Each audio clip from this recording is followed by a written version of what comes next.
नमस्कार विद्यार्थी व पालक मित्रांनो, करिअर मेकिंग गायडन्स यूट्यूब चॅनलमध्ये आपल्या सर्वांचं हार्दिक स्वागत करून आज एक महत्त्वाचा टॉपिक आपल्यासमोर डिस्कस करतोय.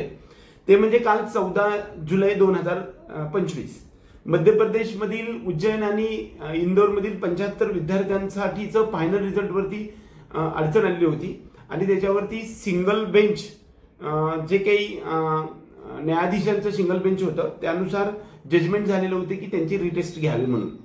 परंतु डबल बेंचने लगेच दुसऱ्या दिवशी रिझल्ट डिक्लेअर केला आणि त्यानंतर मात्र असं ठरवण्यात आले की जो काही डिसिजन घेतलेला होता तो डिसिजन त्यांनी फायनल केला नाही. 30 जून 2025 ला रिटेस्ट घ्या म्हणून सिंगल बेंच जजमेंट झालेलं होतं आणि लगेच 1 जुलैला मात्र जो काही डबल बेंचने त्याच्यावरती स्टे ऑर्डर टाकली होती. त्यामुळे स्टे ऑर्डर टाकल्यानंतर लगेच रिझल्ट आपल्यासमोर आला आणि जवळपास 400 ते 500 पानी रिझल्ट फायनल वर्डिक्ट आपल्याला वाचून दाखवण्यात आलेलं होतं 10 जुलै रोजी. परंतु रिझल्ट मात्र राखून ठेवला होता. परंतु जवळजवळ 10 जुलै रोजी आपल्याला रिझल्ट हे 100% फायनलच झाला होता. त्यामुळेच 12-13 तारखेला 13 तारखेलाच आपल्याकडे MCCचं जे काही काउन्सिलिंग सुरू झालेलं होतं त्याचं जे काही पहिला राऊंड आहे तो डिक्लेअर झाला होता. रजिस्ट्रेशनची तारीख 21 जुलैपासून ते 28 जुलैपर्यंत करण्यात आली होती आणि संपूर्ण 4ही राऊंडचं MCCचं ऑल इंडिया कोट्याचं MBBS BDSचं आपल्याला साठी समोर दिलेलं होतं. मग त्यामुळे आपल्यासमोर बरेच काही प्रश्न उपस्थित झाले होते की बाबा हा रिझल्ट लागला तर नेमकं काय होईल. खरं पाहता ज्यावेळेस रिझल्ट आपला 14 जून रोजी जो रिझल्ट लागला त्याच दिवशी सर्व रिझल्ट डिक्लेअर केलेला होता. फक्त विथहेल्ड ठेवलेला होता. विथहेल्ड ठेवलेला होता. जो काही हेल्ड ठेवलेला जो रिझल्ट 75 लोकांचा होता तो रिझल्ट पहिला डिक्लेअर होता. फक्त त्यांच्या आता आपल्या तुमच्या सगळ्यांपुढे एक प्रश्न उपस्थित राहिलेला होता किंवा आपल्या शेड्यूलमध्ये काय बदल होईल का, तर काही बदल होणार नाही. आणि दुसरा महत्वाचा मुद्दा आणखी सुप्रीम कोर्टमध्ये जाण्यासाठी सुद्धा मज्जाव घालण्यात आहे. म्हणजे या 75 विद्यार्थ्यांना सुप्रीम कोर्टमध्ये जाता येणार नाही याच्यासाठी सुद्धा म्हणजे मध्य प्रदेश हायकोर्टने यामध्ये तरतूद करून ठेवलेली आहे. त्यामुळं विषय तो संपलेला आहे. 75 विद्यार्थ्यांचा जो काही कॅन्डलमुळे त्याच्यामुळे जे काही लाईट कटमुळे त्यांना जो प्रॉब्लेम आलेला होता तो सध्याच्या मितीला तरी तो नेस्तनाबूत झालेला आहे. म्हणजे ती जी काही फेटाळलेली आहे आणि जो रिझल्ट इंडियाने दिलेला आहे तो फायनल करण्यात आलेला आहे. एकंदरीत ह्याच्यामुळे आपला रँक बदलेल का, तर ऑल इंडिया रँक बदलणार नाही. कारण त्याच वेळेस या 75 लोकांचा सुद्धा रिझल्ट दिला गेलेला होता.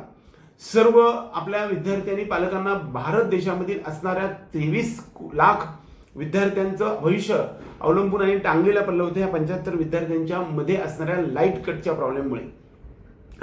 परंतु आता ते मात्र मार्ग मोकळा झालेला आहे आणि बऱ्याच वेळा एक शंका उपस्थित होती की आपल्याला हे लोक विद्यार्थी सुप्रीम कोर्टमध्ये जाऊ शकतात का, तर सुप्रीम कोर्टमध्ये जाण्यासाठी सुद्धा मज्जाव केलेला आहे. त्याच्यावरती सुद्धा तरतूद तशापर्यंत केलेला आहे. त्यामुळं आपली MCCचा काउन्सिलिंगचा मार्ग 100% मोकळा झालेला आहे आणि 100% 21 जुलै 2025 पासून आपला MCC MBBS BDSचा ऑल इंडिया कोट्याचा round MCC through all India कोट्याचा राऊंड सुरू होणार आहे. यामध्ये फायनल वर्डिक्ट डिक्लेअर करत असताना NTA सुद्धा समज दिलेली आहे. कदाचित अशा प्रकारच्या काही गोष्टी होऊ नये याच्याकडे लक्ष द्या. किंबहुना झाली तर पुन्हा री एक्झाम काही वेळा घ्यावं लागल अशा प्रकारे सुद्धा त्यांनी सांगितलेलं होतं. त्याचबरोबर जो काही स्टे रिझल्ट होता तो फायनल केलेला आहे आणि परत परीक्षा घेण्यास घ्यायची आवश्यकता नाही अशा प्रकारच्या गोष्टी मांडलेल्या आहेत. जे MCCचं शेड्यूल आहे ते जसे तसं आपल्याला चालू राहणार आहे. त्यामुळं आपल्या काउन्सिलिंगचा मार्ग सुकर बनलेला आहे.